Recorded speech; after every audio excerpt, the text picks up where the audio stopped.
This is the 2025 pep talk that you need to hear. Let's keep it simple and let's get some done. You're gonna see a lot of videos out there saying 2025 is coming, let's do this, let's do that, let's make it the best year ever. You already know yourself. January and February are gonna go by so freaking quick that March is gonna hit you and you're gonna be like, was I actually doing anything these past couple months, or was I just all hyped up from the new year? Yeah. It happens to all of us, no shame. So let's not get too hyped over the new year. And let's just keep things simple by not blowing up our schedules for January. And don't worry, you'll still be making some compound growth for the whole year to come. But some real New Year's advice: don't save everything for 1 month. The problem starts when you have a list of 20 things that you wish to accomplish. So do yourself a favor and scratch that for now. And I'm not gonna just leave you in the dust without anything tangible to take away from this. The only thing you need to do is just a little bit of writing. So ask yourself, from any of these categories: health, wealth, family, travel, etc., etc., what are 2 to 3 things that you would like to improve on in the next 3 months? Wait,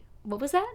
3 months? Megan, I thought we were planning for the new year. So if you think that you're going to be planning your day-to-day of what your December looks like, good luck, because I don't even know what I'm going to eat for breakfast 2 weeks from now. In order to achieve anything, whether it's in 1 week, 3 months, or 1 year, you must start with today. So let's pick at that goal of yours and break it down into some actual steps. Let's say you want to build a business by the end of the year. What can you do today, tomorrow, or even in the next 3 months that will have the biggest impact on you actually achieving that goal by the end of the 12 months? Is it client outreach? Is it getting some legal paperwork done? Just get these little things done and out of the way. Don't just do the pretty and easy stuff first. Y'all have probably heard of Parkinson's Law, where work will expand to the time that you allow it. So crush it. Crush that execution time. But some of you still may be thinking, yeah, I can do all these things, but I just don't have time in the day. How can I add more things to my plate when my day is already so full? The first thing that you can look at is exactly what you were doing in the past that obviously isn't working out for you right now. Where was your time, attention, and energy going to? You need to be making space for these new opportunities if you want actual change to happen in your life. So let's look at the 3 most common distractions that most people fall into where your time could be better spent. Number 1, cell phone usage. Yes, of course, this is going to be first on the list. Take 30 seconds, go into your settings, and look at your cell phone usage time. It even goes as far as to saying what times I'm using my phone on and what apps. Call yourself out and see what new habit you can put into that time you're spending on your phone. You can even go as far as turning off all notifications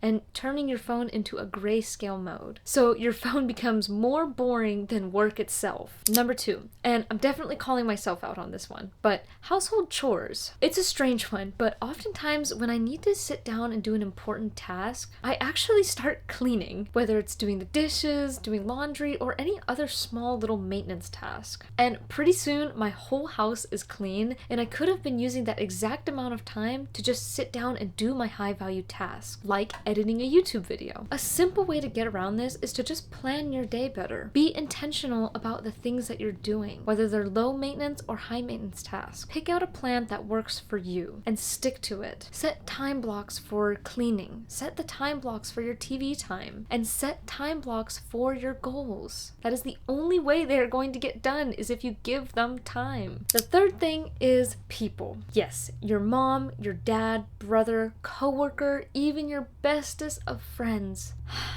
It's true. There are many influences in our lives that can actually withhold us from reaching our fullest potential. Your mother-in-law always drops in unexpectedly, or maybe it's that one friend that always wants to go out the second you have free time. The main solution to all of these common problems is to just better plan your day. Set limits and boundaries for yourself. Yes, like I said before, you can have your girls' night out, but do it after you've accomplished everything for the week. But there is one teeny tiny mistake that people are still making, even after just a few days of consistently working on their goal. It is the mistake of you thinking that you will be almighty successful just after a few days or a few weeks. The only way that you can increase your chances of success for tomorrow is by starting today, and not even just tomorrow.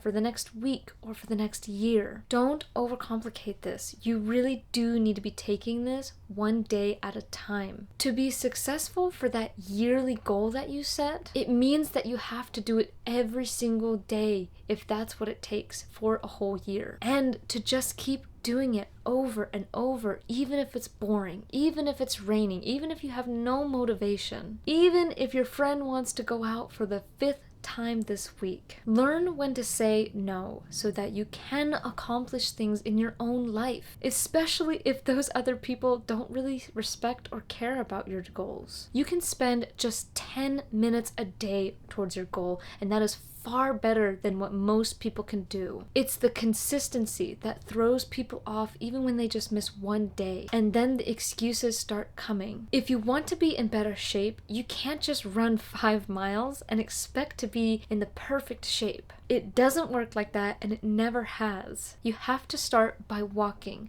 then jogging, then running 1 mile, 2 miles, and then 5 miles. Remember when I mentioned the compound growth in the very beginning?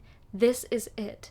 Starting day by day. If you're still trying to think this all over, don't. The whole point of this video is to simply replace old distractions with new habits that by committing to every day, you will have built up so many positive points for yourself. By the end of the 3 months, you'll have so much inner confidence in yourself to keep going for the whole year. But what some people don't understand is that the key to staying committed is to keep yourself in constant check. A bonus habit that you can build into your routine is daily self-reflection. This could look like daily journaling or an accountability buddy. With this tool, you'll come to realize that you are 100% responsible for your own actions. Nobody else can change you or do it for you. Some days may be harder than others, but when you build a routine that becomes so ingrained with you, even on the days where you're just on autopilot, you'll still be able to achieve something of importance to you. But don't just scroll to the next video. Let's get it done. Let's write out your goals and schedule these actionable steps into your daily routine. Anyone who is capable of breathing is capable of becoming a better version of themselves in some way. With all of that being said, I wish you all a happy new year,